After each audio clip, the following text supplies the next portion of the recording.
Tiarso Lukita 2016 sampai 2019, Agus Suparmanto 2019 sampai 2020, Muhammad Lupi 2020 sampai 2022 dan Zulkifli Hasan 2022 harus ikut juga diperiksa. Menurut Hakim Pra-Peradilan, alasan tersebut di luar materi pra-peradilan dan diserahkan sepenuhnya kepada termohon sebagai penyidik. Hakim Pra-Peradilan tidak dapat menyimpulkan apakah perkara yang dialami oleh pemohon adalah sebagai bentuk kriminalisasi ataupun politisasi. Menimbang bahwa selanjutnya akan dipertimbangkan apakah perbuatan pemohon dalam mengeluarkan kebijakan diskresi tersebut termasuk dalam lingkup hukum administrasi semata yang tidak bisa dipidana. Menurut Hakim Pra-Peradilan dan berdasarkan pendapat ahli hukum administrasi negara yaitu Profesor IGD Panca Istawa yang diajukan oleh pemohon dan juga pendapat ahli hukum administrasi negara Dr. Ahmad Redi SH MH MSc yang diajukan oleh termohon, di mana sepanjang kebijakan tersebut murni administrasi negara maka tidak dapat dihukum. Namun bila mana kebijakan tersebut bersinggungan dengan hukum lain dan dilakukan melampaui wewenangnya, mencampur-adukkan wewenang serta bertindak sewenang-wenang sebagaimana diatur dalam Undang-Undang Nomor 30 Tahun 2014, maka hal tersebut dilarang oleh undang-undang.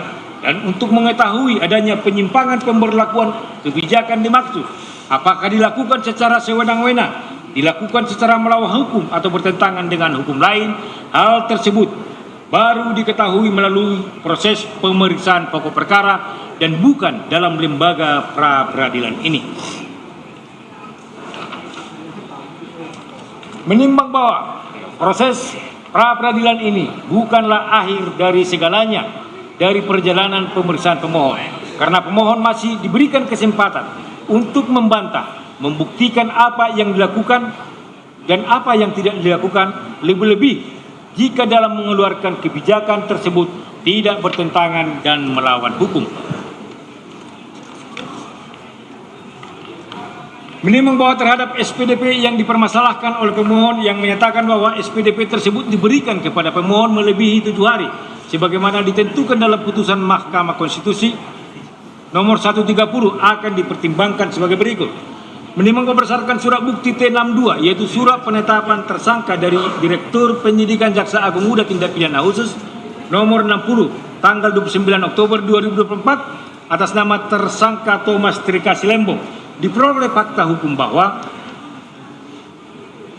pemohon ditetapkan oleh termohon pada tanggal 29 Oktober 2024. Menimbang bahwa berdasarkan surat bukti T67 yaitu surat Direktur Penyidikan Jaksa Agung Muda Tindak Pidana Khusus kepada Thomas Trikasi Lembong, pemohon nomor R3163-F-2-FD-2 2024 tanggal 9 Oktober 2024 perihal pemberitahuan penyidikan perkara tindak pidana korupsi atas nama Thomas Trikasi Lembong dan berdasarkan surat bukti T68 yaitu surat pemberitahuan penyidikan perkara tindak pidana korupsi nomor R3163 kepada tersangka Thomas Trikasi Lembong berdasarkan bukti tanda terima tanggal 1 November 2024. Menimbang dari bukti T62 dan 67 tersebut diperoleh fakta hukum bahwa pemberitahuan SPDP masih dalam tenggang waktu sebagaimana putusan MK RI nomor 130 yaitu 3 hari dan bukan melebihi 7 hari seperti yang didalilkan oleh pemohon.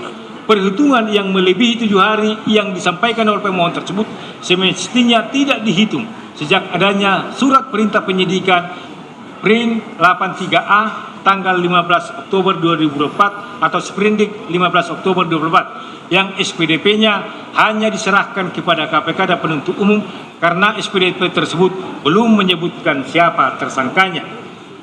Menimbang bahwa selanjutnya terhadap penahanan yang dipermasalahkan oleh pemohon yang menyatakan penahanan pemohon tidak didasarkan pada alasan yang sah menurut hukum atau tidak memenuhi syarat subjektif maupun objektif penahanan akan dipertimbangkan sebagai berikut.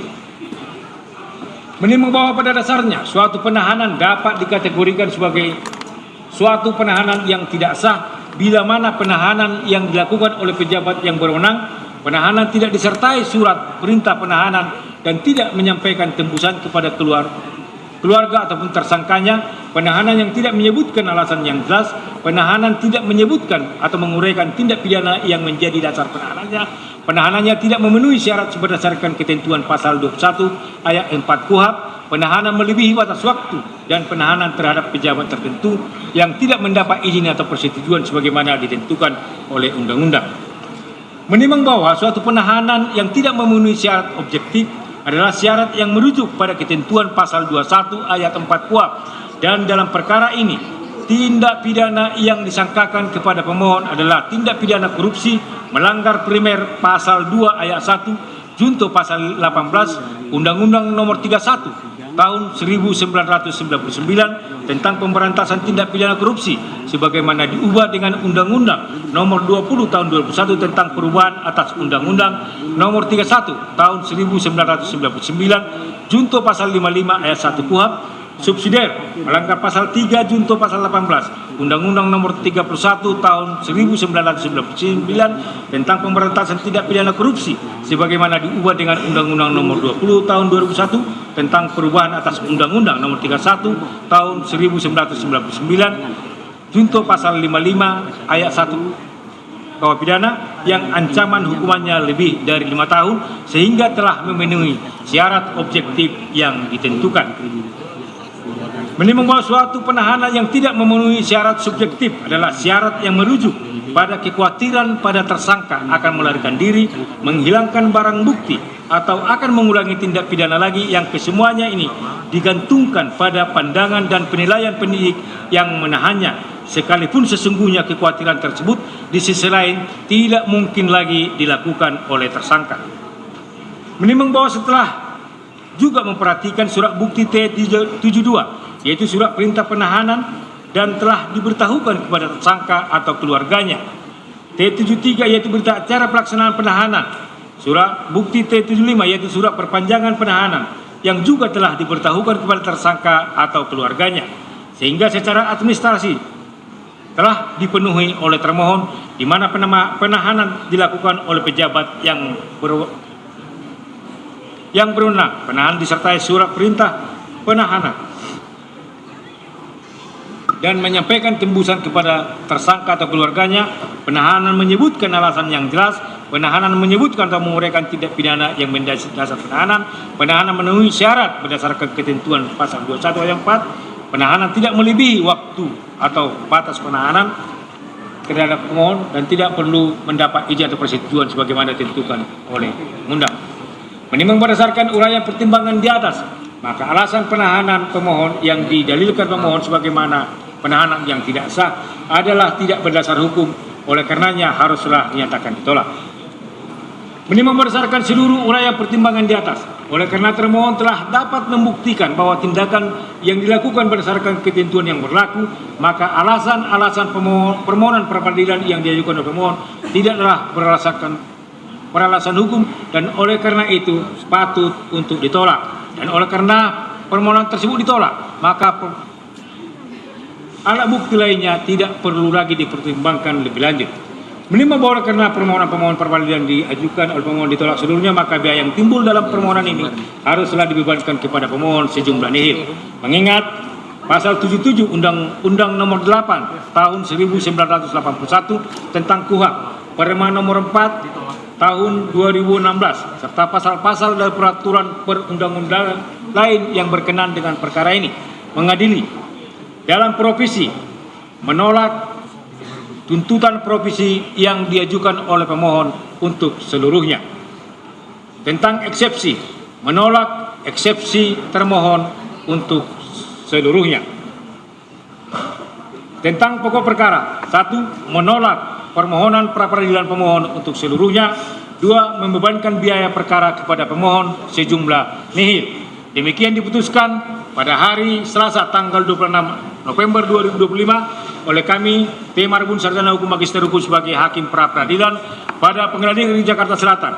Diucapkan dalam sidang yang terbuka untuk umum pada hari dan tanggal itu juga oleh hakim tersebut dengan dibantu Wijianto S.A. Panitera Pengganti Pengadilan Negeri Jakarta Selatan dengan dihadiri oleh kuasa pemohon dan juga oleh kuasa termohon. Itulah putusan dari Majelis ya. Dengan demikian pemeriksaan perkara ini telah selesai. Sidang nyatakan ditutup.